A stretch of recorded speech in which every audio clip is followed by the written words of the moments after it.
এখনো রেডি হওনি? আরে আমি তো রেডি। তুমি এখন রান্না করে কি করছো? আসলে খুব ক্ষুধা লেগেছিল তো, এই জন্য আসলাম। ওকে জিজ্ঞেস করতেছিলাম যে রান্না হয়েছে কিনা। ও আচ্ছা, তাড়াতাড়ি আসো, আমি তো রেডি হয়ে গেছি। আচ্ছা ঠিক আছে, আসতেছি।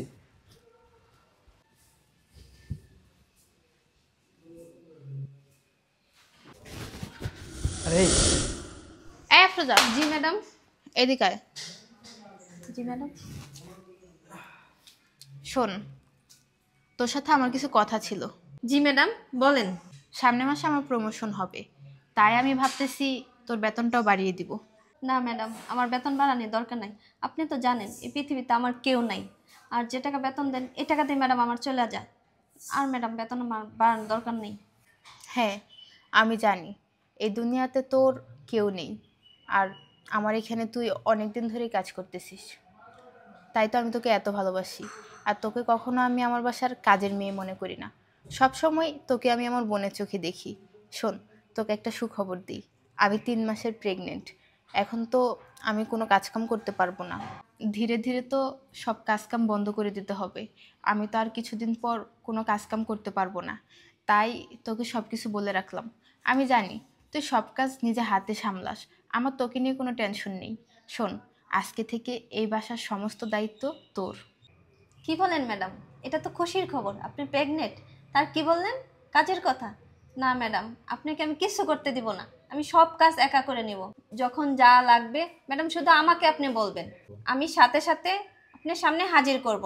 আরে ম্যাডাম, শুধু আপনি আমার জন্য দোয়া করবেন, আমি যেন সারাটা জীবন আপনাদের সাথে এভাবে থাকতে পারি। হ্যাঁ, তোর জন্য আমি সব সময় দোয়া করি। এই দুনিয়াতে তোর যেমন কেউ নেই, ঠিক আমারও তুই ছাড়া, তোর স্যার ছাড়া আমারও কেউ নেই।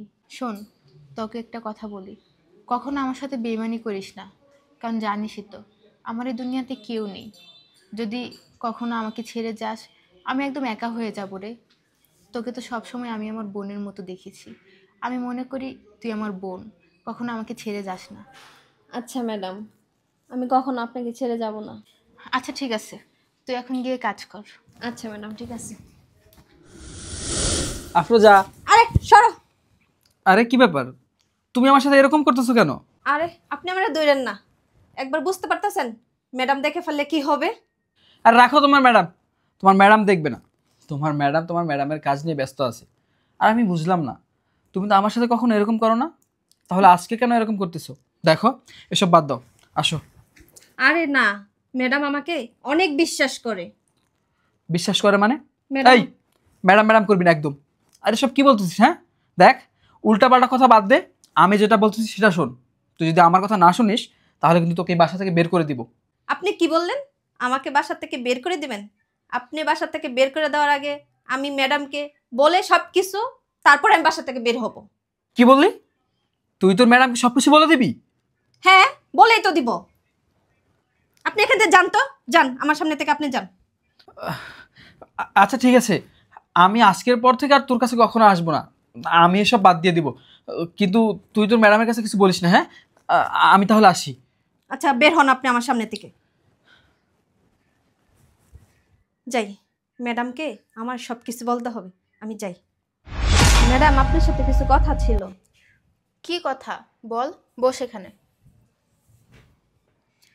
কি বলবি? কিভাবে যে বলি ম্যাডাম, কিভাবে বলবো? আজব তো, কিভাবে বলবো কিভাবে বলবো, কি বলবি সেটা বললেই তো হয়।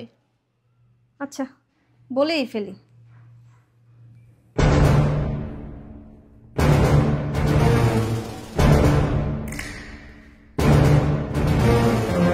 এই থাম। কি বলছিস এসব তুই? হ্যাঁ, তুই কার নামে কি বলছিস একবার ভেবে দেখেছিস? উনি তোর বৃষ্টি, তুমি এখানে বসে আছো আর আমি তোমাকে সব জায়গায় খুঁজতেছি। জিসান, যাক তুমি আসছো ভালোই হয়েছে। এগুলো কি শুনছি জিসান? এসব কি? কি হয়েছে? আমি তো কিছুই বুঝতেছি না। কিছুই বুঝতেছো না? ও এসব কি বলতেছে? তুমি কি না একটা কাজের মেয়ের সাথে শেষমেশ অ্যাফেয়ার চালাচ্ছ? কে? কি বলতেছো তুমি এসব? তোমার কি মাথা ঠিক আছে? ওর মতো একটা কাজের মেয়ের সাথে আমার অ্যাফেয়ার? দেখো বৃষ্টি, এসব উল্টাপাল্টা কথা না বলে কি হয়েছে আমাকে সত্যি করে বলো। কি হয়েছে আমি তো তোমাকে সেটাই বললাম। ও আমাকে বলছে তোমার সাথে নাকি ওর অ্যাফেয়ার আছে, এগুলো কি জিসান? এসব শোনার জন্য কি আমি প্রস্তুত ছিলাম বলো? কি হলো, চুপ করে আছো কেন? কথা বলো। বৃষ্টি, তুমি চুপ থাকো। আমি বুঝতে পারছি তুমি এসব কথা কেন বলতেছো। দেখো, এই কাজের মেয়েটা তোমার কাছে সব কিছু মিথ্যে বলেছে। সত্য ঘটনা আমি তোমাকে বলতেছি। গতকালকে রাতে এই মেয়েটা টাকা চুরি করতে গিয়েছিল, তখন ও আমার কাছে হাতে নাতে ধরা খেয়েছে। আর আমি যেন তোমার কাছে বলে দেই, তাহলে তুমি তোকে বাসা থেকে ঘাট ধাক্কা দিয়ে বের করে দিবে। এই জন্য ও তোমার কাছে এসে আমার সম্পর্কে মিথ্যে মিথ্যে কথা বলতেছে, আর তুমিও সেটাই বিশ্বাস করতেছো। কি বলছো জিসান? ও টাকা চুরি করেছে? না না ম্যাডাম, বিশ্বাস করেন, আমি টাকা চুরি করিনি। স্যার যা বলছে সব মিথ্যা কথা বলছে। চুপ! তুই আর একটা কথাও বলবি না। কি বললি? আমি মিথ্যে কথা বলেছি? চুরি করে আবার বড় বড় কথা বলছিস, তাই না? তুই চুরি করেছিস কি করিসনি সেটার প্রমাণ আমি এক্ষুনি দিচ্ছি। যা, তুই তোর সাইড ব্যাগটা নিয়ে যা। দাঁড়াও, ও চুরি করেছে কিনা করেছে সেটা তুমি এক্ষুনি বুঝতে পারবে। আমি তোমাকে হাতে নাতে প্রমাণ দিচ্ছি। এই দে।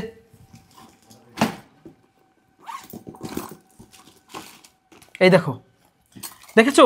1,00,000 টাকা। আফরোজা, ম্যাডাম, আমি জানি না আমার ব্যাগে কিভাবে টাকাগুলো আসলো। তুই জানিস না টাকাগুলো কিভাবে তোর ব্যাগে আসছে, তাই না? না ম্যাডাম। এখনো মিথ্যে বলবি? হ্যাঁ, এখনো মিথ্যে বলবি তুই? তোকে এত বিশ্বাস করি আমি, এত ভালোবাসি, আর তুই কিনা শেষ পর্যন্ত আমার বাসায় থেকে আমারই এত বড় ক্ষতি করার চেষ্টা করতেছিলি। তোকে তো আমি কিছুদিন আগেও বললাম যে আফরোজা, তুই আমার সাথে কখনো বেইমানি করিস না। আর তুই কি করলি? তুই আমাকে বললি, ম্যাডাম আপনি চিন্তা করিয়েন না, আপনার সাথে কখনো আমি বেইমানি করব না। আপনার যখন যা প্রয়োজন আপনি আমাকে বলবেন, আপনার সব কাজ আমি করে দিব। আর শেষ পর্যন্ত তুই আমার সাথে এত বড় একটা বেইমানি করলি। এই, তুই কি ভুলে গেছিস তুই কোথায় ছিলি, তোর অবস্থা কি ছিল? তো কেউ ছিল না, তুই রাস্তায় রাস্তায় ঘুরতি, তোর থাকার জায়গা ছিল না, খাওয়ার জায়গা ছিল না, তোকে দেখার মতো কোনো মানুষ ছিল না। তোকে আমি রাস্তা থেকে তুলে এনে আমার বাসায় রেখেছি, নিজের বোনের মতো তোকে আমি দেখেছি, ভালোবাসা দিয়েছি। তুই কি করলি? তুই শেষ পর্যন্ত আমার সাথে এত বড় একটা বেইমানি করলি, আমার হাজবেন্ডের নামে মিথ্যে অপবাদ দিলি। তোর টাকা লাগবে তুই আমাকে বলতে পারতি, আমি তোকে দিয়ে দিতাম।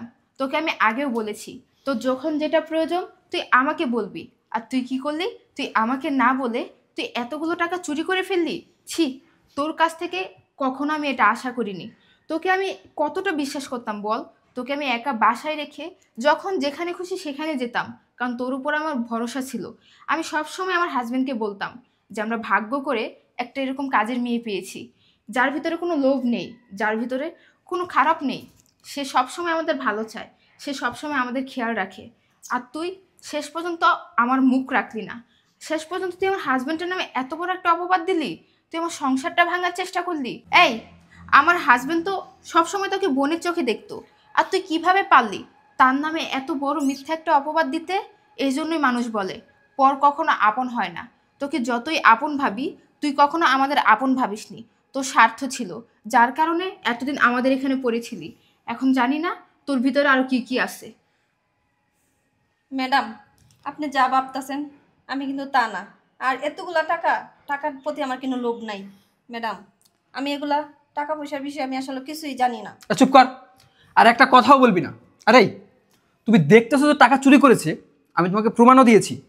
তারপর ওর মতো একটা চোরের সাথে এতক্ষণ দাঁড়িয়ে দাঁড়িয়ে কেন কথা বলতেছো? ওকে এই মুহূর্তে আমাদের বাসা থেকে বের করে দাও। হ্যাঁ, তুমি ঠিকই বলেছো, ওর সাথে এতক্ষণ ধরে কথা বলাটাই আমার ভুল হয়েছে। ওকে আর এক মুহূর্ত এই বাসায় আমি রাখবো না। যে কিনা এত বড় বেইমানি করতে পারে, সে যে পরবর্তীতে আরও কিছু করবে না তার কি গ্যারান্টি আছে? এই, তুই আমার বাসা থেকে চলে যা। তোকে আর আমি আমার বাসায় রাখবো না।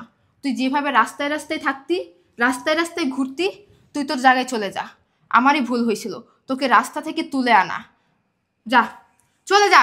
ম্যাডাম, আপনি আমাকে ভুল বুঝতেছেন, আপনি আমাকে ভুল বুঝছেন না। আমি এখন কোথায় যাব ম্যাডাম? আমার তো যাওয়ার জায়গা নেই। ম্যাডাম, আমারে মাফ করে দেন। তোকে মাফ ভুলেও না, তোকে আমি আর ভুলেও মাফ করব না। তোকে আর আমি এক সেকেন্ড এই বাসায় দেখতে চাই না। আমার চোখের সামনে থেকে তুই যা। কোথায় যাব ম্যাডাম আমি? আমার তো যাওয়ার জায়গা নেই। জিসান, ওকে আমার চোখের সামনে থেকে চলে যেতে বলো। ওর মুখটা আর আমার দেখতে ইচ্ছে করতেছে না। এই, তুই কি বাংলা কথা বুঝিস না? তোকে তোর ম্যাডাম কি বলতেছে? বাসা থেকে বেরিয়ে যেতে বলেছে। এই মুহূর্তে তুই আমাদের বাসা থেকে বেরিয়ে যাবি, নয়তো আমি পুলিশকে ফোন করে তোকে আমি পুলিশে ধরিয়ে দিব। কি হলো, যা।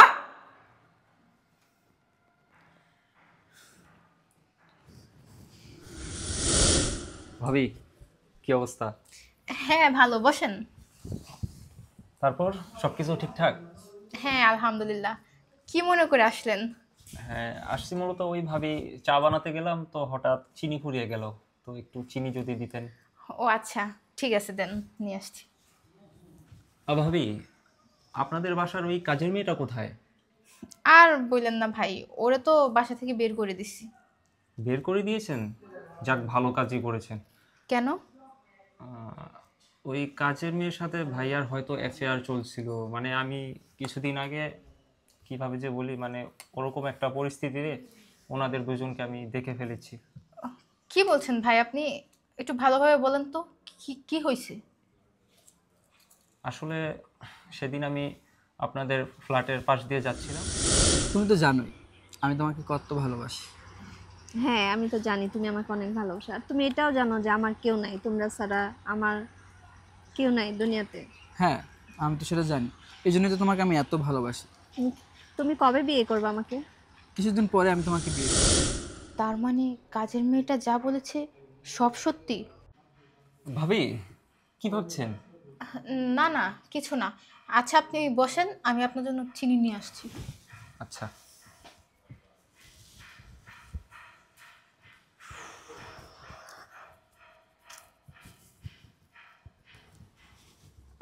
নেন। ধন্যবাদ ভাবি। আসি। আচ্ছা। আসসালামু আলাইকুম। ওয়ালাইকুম আসসালাম। জিসান, জিসান, বের হ, বের হ, বের হ। এই নিমু খারাম বেইমানের বাচ্চা, তোর জন্য আমি কাজের মেয়েটাকে ভুল বুঝে বাসা থেকে বের করে দিয়েছি, অথচ আমি জানতাম না তুই যে এত বড় শয়তান। তুই আমার চোখের সামনে থেকে চলে যা, তোকে আর আমি দেখতে চাই না, তোর সাথে আমি আর সংসারও করবো না। টাইম মতো তোকে আমি ডিভোর্স পেপার পাঠিয়ে দিব। দেখো আমার, আরে আমার কথাটা